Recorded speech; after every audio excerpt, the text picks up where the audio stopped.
여기 앉아서 이런 강의를 들으시는 것은 궁극적인 목적은 인간답게 살기 위해서 그렇습니다. 그런데 인간답게 사는 것이 무엇이냐 하는 걸 어제 말씀드렸는데, 우선 나 자신을 유지할 수 있는 게 인간답게 사는 거예요. 즉 내가 잘 먹고 잘 사는 것, 이것이 스타트입니다. 이것이 스타트예요. 근데 그걸로 끝나버리면 안 돼요. 어려운 처지에, 즉 나보다 어려운 처지에 있는 사람이 인간답게 살 수 있도록 도와줘야 진짜 인간다운 삶이 되거든요. 예를 들면 여기 있는 분들이에요. 누구십니까? 이병철 회장, 정주영 회장님. 이분이 누구신지 모르면 상당히 곤란해요. 이분은 앤드류 카네기, 미국 최고의 부자였죠. 이분은 조 지라드, 이분은 빌 포터, 폴 마이어. 전부 다 어려운 가운데 성공을 하신 분이에요. 이 중에 이병철 회장님은 학력이 굉장히 좋으십니다. 일본 와세다 대학에서 공부를 하셨어. 그러나 우리 정중 회장님, 우리 로얄 마스터하고 똑같죠. 국민학교 졸업. 이게 전부예요. 앤드류 카네기, 이분은 정중 회장님과 못해. 국민학교 4년 중퇴. 가람뱅이. 조 지라드, 중졸인데 고등학교 때 선생님을 두들겨 패가지고 퇴학을 당해가지고 계속적으로 감옥을 들랑달랑 하시다가 연속 연 12년 기네스북에 오른 인물입니다.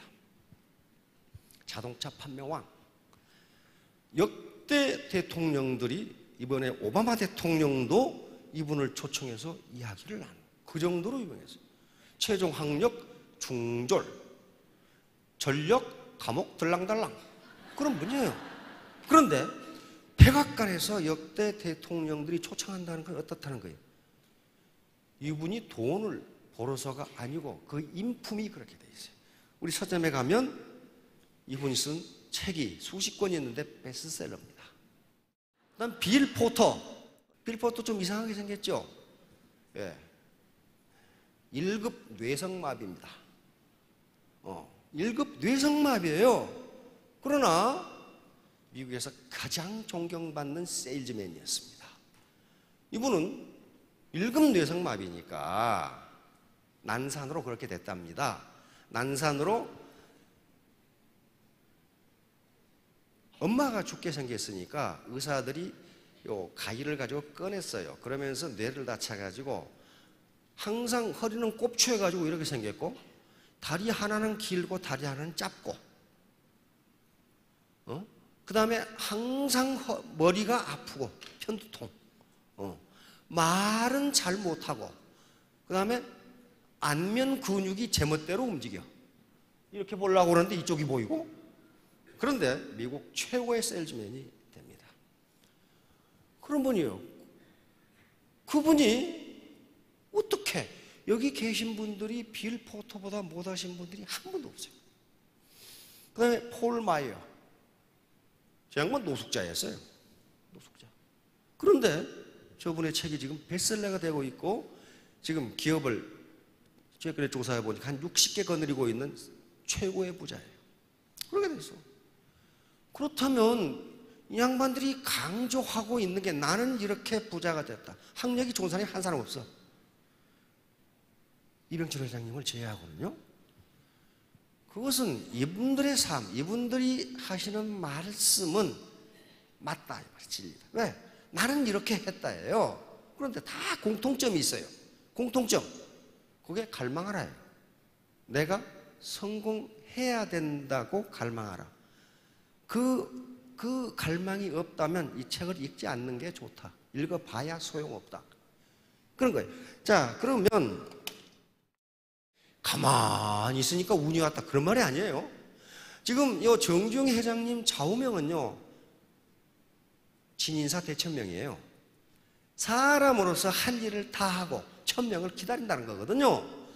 가만히 앉아서 천명을 기다리는 게 아니고 사람으로서 할 일을 다 하고 진인상 대천명이라고 합니다.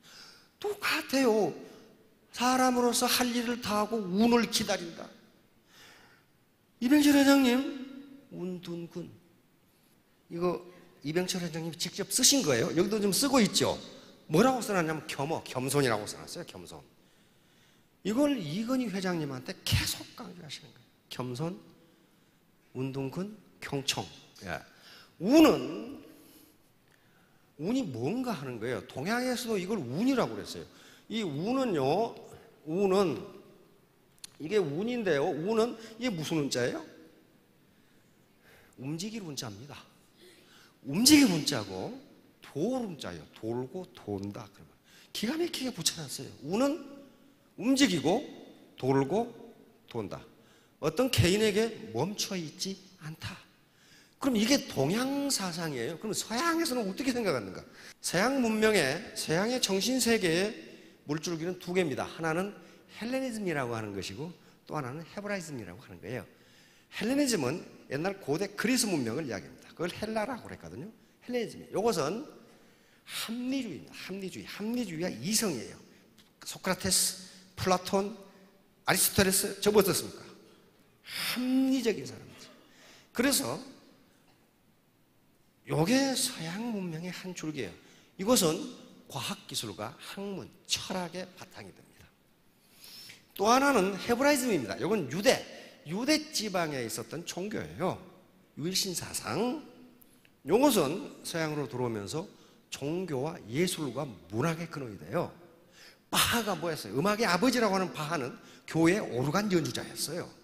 그러니까 그걸 중심으로 신을 찬양하면서 음악이라는 게 나온단 말이에요. 그러니까 서양 문명의 두 줄기예요. 그러면 그리스 신화에 나오는 기회의 신입니다. 이것은 그러니까 과거 고대 그리스의 합리주의의 영향을 받은 거예요. 이게 신이라는 이름을 불렀지만은 인간사를 여기에 빗대서 지금 이야기하는 우화예요. 카이로스는 제우스의 아들입니다. 제우스가 올림포스의 주신이죠. 그러니까 파워가 막강한데 요놈이 담당하는 것은 기회야, 기회. 오퍼추니티. 기회라고요. 기회의 신인데 어떻게 만들어놨어요? 뻘거벗고 있어요. 근데 그 밑에 시가 써져 있어요. 시가 뭐라고 써있냐? 왜 뻘거벗었느냐? 모든 사람이 알아보기 쉬우라고. 그렇게 돼 있어. 그 다음에 이 카이로스는 앞머리는 머리가 길어요. 뒷머리가 대머리예요. 밑에 시에 뭐라고 써있냐면 왜 앞머리가 긴가? 나를 발견한 사람이 빨리 잡으라고. 왜 뒷머리가 없는가? 나를 놓친 사람은 절대로 잡지 못하도록. 그렇게 해설이 돼 있어요. 이게 기회라 이게. 그러니까 헬레니즘의 합리주의를 생각하는 기회란 이런 것이다. 모든 사람이 발견할 수 있지만은 기회를 놓치면 잡을 수 없다. 그 다음에 여기 보세요. 양쪽 어깨에 날개가 달려있고 발 뒤꿈치에 날개가 달려있어요. 왜 날개가 달려있는가? 나는 한 곳에 머무르지 않고 신속하게 움직임으로. 그래서 그러니까 어떤 사람은 운이 있고 어떤 사람은 없고 그렇지 않다는 거예요. 그리고 나를 놓친 놈이 잡으러 오면 빨리 도망가려고. 그리고 발 뒤꿈치를 틀고 있어. 보세요. 발 뒤꿈치를 틀고 있잖아요. 이것도 빨리 도망가려고. 내 기회를 놓쳤네, 잡을까 하면 그러면 거기 가고 없어. 손에는 저울과 칼을 들고 있습니다. 저울은 뭐라고 해설을 해놨냐면은 당신 앞에 나타난 기회가 정말 가치가 있는지 빨리 저울로 달아보라. 빨리 저울로 달아서 판단해보라. 칼은 무엇이냐면 카이로스는 기회의 신의 이름이지만 시간이라는 개념이 있습니다. 시간은 두 가지가 있는데 크로노스와 카이로스가 있는데 크로노스는 물리적으로 흘러가는 시간이 크로노스고 카이로스는 어떤 순간이에요. 기회 포착이에요. 기회 포착 시간이에요. 타이밍이에요. 타이밍. 그러니까 칼을 들고 있는 것은 시간은 지구상의 어떤 것보다도 날카롭다. 다시 말하면 시간은 당신을 기다려주지 않는다. 그 개념이에요. 그러니까 빨리 결단하라. 당신 앞에 나타난 기회가 정말 가치가 있는 것인지 달아보고 앞머리를 잡아라. 놓치면 못 잡는다. 이게 어때요? 동양의 운과 똑같아요. 빨리 움직이고 놓치면 못 잡았고 어느 한 군데 멈춰 있지 않고 움직여요. 자, 다음 요것이 로마로 들어갑니다. 이제 요게 카이로스예요. 우리가 자동차 경주, 쇼트트랙 빙상, 그리고 올림픽에서 중장거리 달리기를 보면은 누가 이쪽 안 코스를 잡느냐 하는 게 메달의 색깔을 좌우한답니다. 마라톤, 그 다음에 이 빙상 보세요. 빙상은요, 금메달과 은메달, 동메달이 100분의 1초도 안 돼요. 우리 김동성 선수가 어떻게 했어요? 요래 가지고 1등 하죠? 요 스케이트 날 요거 가지고 1등을 해. 그게 100분의 1초예요. 요걸 카이로스라고 합니다. 카이로스. 다시 말하면 기회 포착 능력이에요. 이것이 애터미가 기회인가 아닌가는 스스로 판단해야지. 사업 설명한 사람은 다 기회라고 그래. 근데 저 사람이 거짓말하는지 아닌지 내가 어떻게 알아? 자기가 판단해야 돼요. 이게 이병철 회장님이 쓰신 거예요. 또 경청. 이게 이건희 회장님한테 말하지 말고 들어라 그랬어요. 들어라. 그래서 이분은 결제하실 때 아무 말이 없대. 희죽희죽 웃으면서. 왜? 선친이 말하지 말라고 그랬거든. 말하지 말라고 그랬어. 그래 이렇게 된 거예요. 이거 이병철 회장님 공항에서 내리면 기자들이 이번 경제 문제에 대해서 어떻게 생각하십니까? 어떻게 생각하십니까? 그러죠. 그러면 뭐라고 그래요? 말이 없어. 그러니까 저 하다가 저까지 가버려 그냥. 말을 안 해, 말을. 왜? 선친께서 많이 들어라 그랬거든. 네 말하지 말고 들어라. 이게 이분들의 경영 철학이었어요. 이병철 회장님 집무실에 항상 두었던 목계, 나무로 깎은 탁이에요. 요건 장자에 나오는 이야기입니다. 그리고 열자에 나오는 목계지덕이라는 말이 있어요. 그러니까 이병철 회장님이 굉장히 많은 책을 읽으셨다는 거예요. 장자에 어떤 얘기가 나오냐 하면은 주나라 선왕이라는 왕이 투계를 좋아해. 닭싸움을 좋아해. 그래가지고 자기가 기르는 투계를 그 당시 천하 제1의 투계 조련사인 기성자라는 사람에게 맡기면서 닭싸움에서 이기도록 해달라고 부탁을 합니다. 이 투계를 기성자에게 맡겨놓고 선왕이 묻습니다. 한 열흘 지나서. 장자의 열흘 지나서 물었다고 그렇게 돼 있어요. 그거 훈련 다 됐나? 그러니까 아직 멀었습니다. 왜? 그러니까 요 녀석이 강하다고 교만합니다. 교만하면 지게 돼 있습니다. 어제 했지요? 교병 필패. 안 됩니다. 그래. 그래서 열흘 있다가 또 물었어요. 이제 훈련 다 됐나? 그랬더니 아직 멀었습니다. 왜? 그랬더니 주변에 조그만 소리에도 민감하게 반응합니다. 둔하지 않고 주변에 조그만 소리에도 민감하게 반응합니다. 그렇게 해가지고는 이길 수가 없습니다. 여기 앞에 계시는 미인한테 친구가 너 다단계 한다며? 그러면 팩 꼬라가지고 내가 이놈의 짓거리를 내가 하나 봐라. 그게 민감하게 반응하는 거예요. 다음 10일 있다가 또 물었어요. 이제 훈련 다 됐나? 그랬더니 아직 멀었습니다.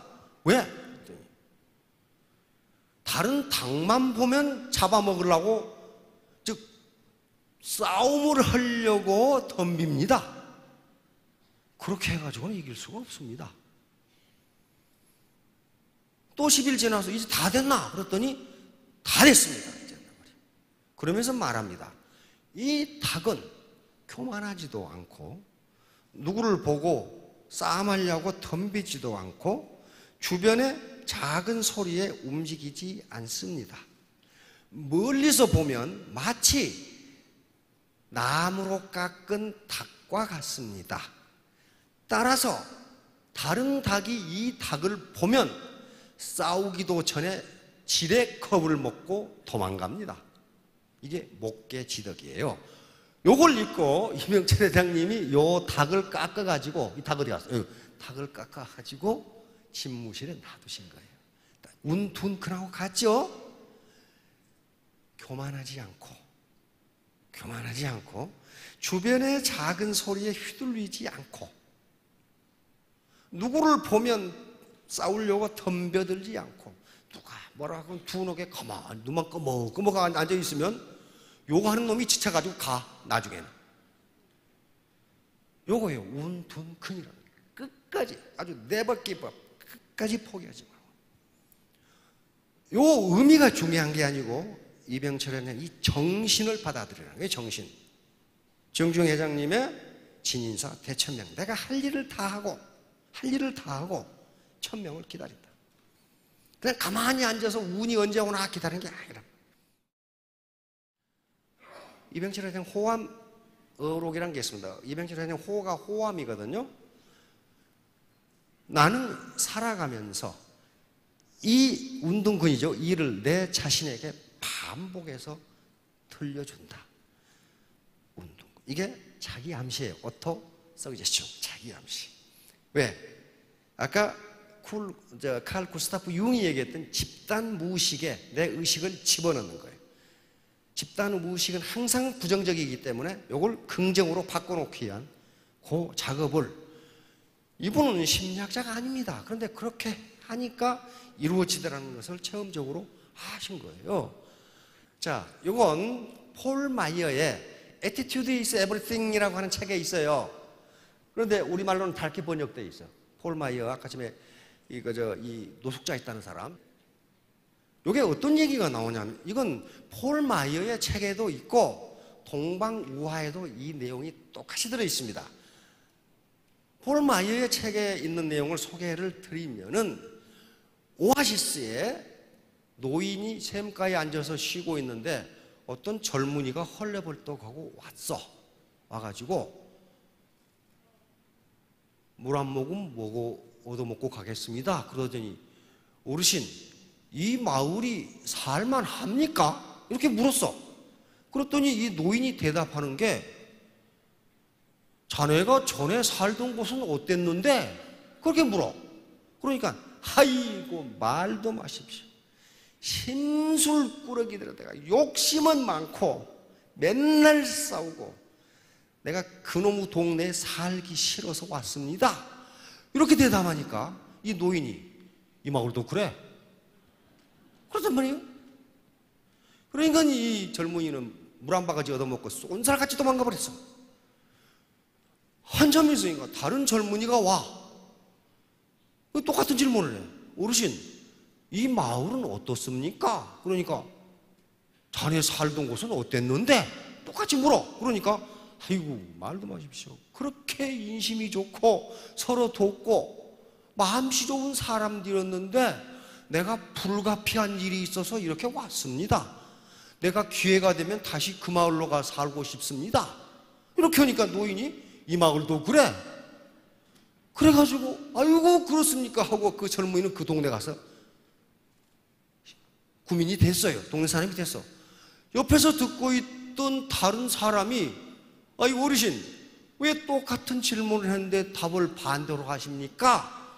그렇게 물으니까 이 노인이, 사람은 자기가 마음속에 만든 환경 속에서 사는 거야. 환경이 따로 없어. 앞에 젊은이는 심술궂고 싸움하고 지 마음이 그렇게 돼 있으니까 저놈은 어디를 가든지 그 모양이라 그 말이야. 뒤에 온 사람은 서로 돕고 마음씨 곱고 그렇게 자기 마음 환경이 되어 있으니 저 사나이는 어디 가서 살든지 똑같다. 이게 뭐예요? Attitude is everything. 폴 마이어 하고 싶은 말은 당신의 마음속이 어떻게 되어 있냐에 따라서 성공 여부가 결정된다. 이건 우리 우화에도 있어요. 이성계와 무학대사. 태조 이성계가 조선왕조를 세우고 한가한 봄날 자기의 스승으로 모시는 무학대사하고 마주 앉았죠. 대사, 오늘은 한가하게 차 한잔 하십시다. 그런데 우리 솔직하게 마음에 있는 말을 합시다. 거짓말하지 말고. 내가 그럼 먼저 하겠소. 내가 퇴사를 보니 돼지처럼 보이는구려. 이렇게 했단 말이에요. 무학대사가 뭐라고 그래요? 하하하, 상관마마 그렇습니까? 제가 주상을 보니 부처님 같습니다. 이렇게 말했단 말이에요. 그러니까 이성에 깜짝 놀라가지고, 아니 나는 대사를 욕했는데 대사는 왜 나를 칭찬하세요? 그러니까 대사가 하신 말씀이, 돼지 눈에는 돼지같이 보이고 부처님 눈에는 부처같이 보이는 법입니다. 그러니까 완전히 이성계를 돼지로 만들어버린 거예요. 폴 마이어가 했던 이야기하고 똑같아요. 사람은 자기가 마음속에 만든 환경 속에서 사는 겁니다. 그래서 그 환경, 마음의 환경이 좋은 사람은 어디 가든지 화합하고 잘 살고, 그게 나쁜 사람은 어디 가든지 그 모양입니다. 자, 여기 오신 분은 다 마음속 환경이 굉장히 좋으신 분들입니다. 나쁘신 분은 안 왔거나 왔더라도 밖에 왔다 갔다 지금 계시거나 그런 분들이니까 3년 후, 5년 후에 전부 스타마스터, 로얄 마스터가 되시기 바랍니다. 네, 감사합니다.